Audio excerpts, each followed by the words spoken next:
Ya, menambahkan apa yang sudah diberitahu sama Pak Taufan.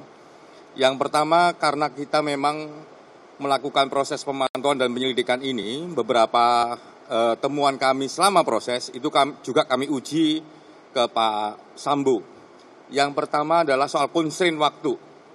Jadi soal constraint waktu ini salah satu yang paling penting adalah apakah ketika dia sampai TKP Duren 3, rumah dinas nomor 46, itu Joshua dalam kondisi hidup ataukah sudah meninggal. Dia bilang masih hidup. Yang berikutnya adalah soal apa yang terjadi di Magelang. Yang beberapa waktu yang lalu memang kami dalami soal ini, khususnya terkait percakapan Joshua sama Vera yang ada ancaman. Tadi juga terkonfirmasi terkait apa dan peristiwa apa yang terjadi di Magelang. Memang ada sebuah peristiwa yang nanti akan kami rekomendasikan kepada penyidik, dan sepertinya penyidik sudah juga melakukan proses pendalaman. Yang berikutnya adalah apa yang terjadi di Sangguling.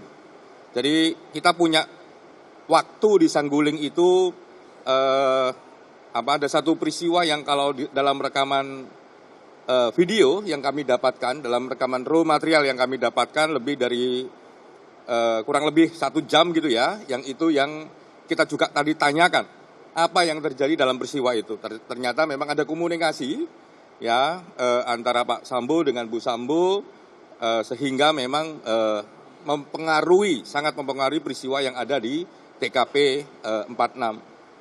Nah, beberapa hal yang juga kami konfirmasi soal obstruction of justice. Jadi tadi yang sudah dibilang oleh Pak Taufan, obstruction of justice memang dia yang mengakui bahwa memang dialah yang menyusun cerita, dialah yang mencoba untuk membuat TKP sedemikian rupa sehingga semua orang juga susah untuk melakukan membuat terang peristiwanya karena memang ada kerusakan di TKP. Jadi ada obstruction of justice. Tadi kami juga tanya kenapa demikian. Nah itu dia jawab dan konfirmasi, dan Pak Sambo bertanggung jawab. Kalau dalam konteks Komnas HAM, obstruction of justice itu satu terkait barang, yang kedua terkait cerita. Jadi apakah cerita itu betul atau tidak? Ternyata memang ceritanya tidak betul, gitu ya. Yang berikutnya adalah soal kesaksian dan sebagainya. Nah itu kita konfirmasi, dan Pak Sambo mengakui bahwa dia yang menjadi orang yang bertanggung jawab untuk membuat cerita itu semua. Nah, yang terakhir yang juga penting bagi Komnas HAM selama proses ini adalah komunikasi. Ya, komunikasi macam-macam di cyber yang kita dapatkan juga kita konfirmasi, yaitu bagian dari obstruction of justice pasca peristiwa. Jadi kasus ini semakin terang benderang dan semoga keadilan, informasi yang terang benderang yang merupakan hak publik segera didapatkan oleh publik dan oleh kita semua.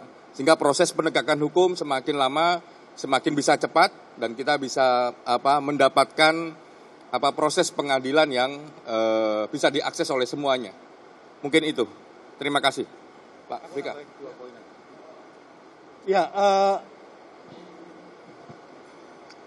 saya hanya akan nambahi 2 poin, tapi tidak terkait detail yang tadi disampaikan Pak Anam dan Pak Ketua. Yang pertama adalah soal rencana permintaan keterangan Baradae. Jadi hari ini kami hanya meminta keterangan terhadap Pak Ferdi Sambo. Tidak jadi Baradae. Kenapa? Karena pada saat yang bersamaan masih assessment di LPSK. Masih ada proses dengan teman-teman LPSK. Sehingga kami menunda sampai Senin depan. Itu yang pertama yang ingin saya sampaikan. Yang kedua adalah pada saat ini juga gitu ya, sedang permintaan keterangan terhadap Ibu Putri. Jadi ada teman-teman Komnas Perempuan dan juga anggota tim dari Komnas HAM sekarang sedang meminta keterangan dari Bu Putri. Rencananya malam ini semoga sudah mulai ya gitu. Jadi saya kira tambahannya hanya itu saja terkait dengan proses yang dilakukan oleh Komnas dari siang hingga sore hari ini. Terima kasih.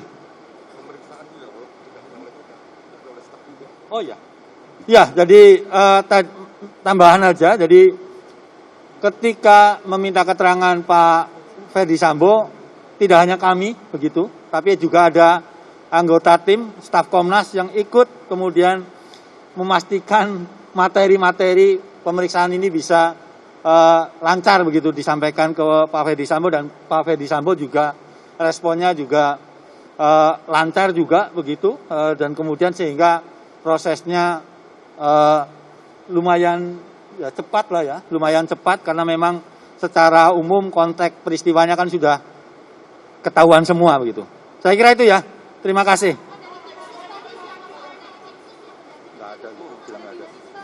Nah, dalam pemeriksaan hanya kami bertiga dengan tim. Bahwa kita sebagai Komnas HAM ya sejak awal memang berkoordinasi, pastilah. Ya, kalau nggak mungkin kita bisa juga hadir di sini. Tapi kami pastikan bahwa kami bertiga ditampingi 3 orang staf Komnas HAM yang memeriksa saudara FS tanpa didampingi kelompok lain.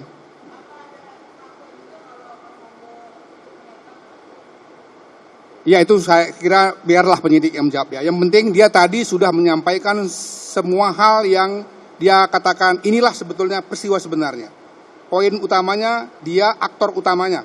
Dia aktor di utamanya. Yang kedua dia mengakui bahwa dia yang merekayasa. Atau yang tadi disebut sebagai obstruction of justice. Detail tentang itu saya kira biarkan nanti penyidik yang bicara.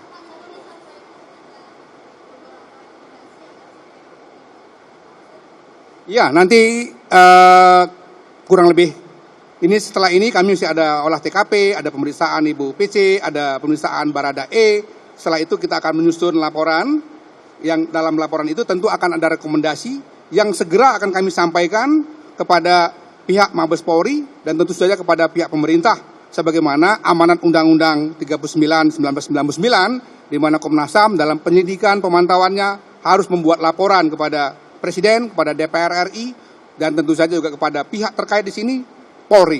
Karena mereka yang akan meneruskan penyidikan sampai nanti juga proses penuntutan dan pengadilan yang dilakukan oleh jaksa dan hakim tentu saja. Sedang diupayakan di tempat tertentu ya. Berbeda seperti katakan sebelum-sebelumnya, karena ada satu situasi tertentu, kita harus mengasumsikan bahwa dia harus mendapatkan perlakuan tertentu juga.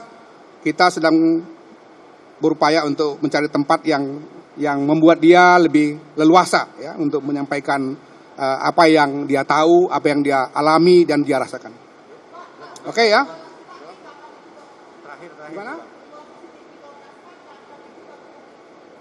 Nanti dalam laporan akhir kami akan sampaikan semua. Sedetail-detailnya. Gimana? Oh itu soal Papua, soal damai Papua. Ya? Bareskrim kemungkinannya ya. Oke ya, makasih.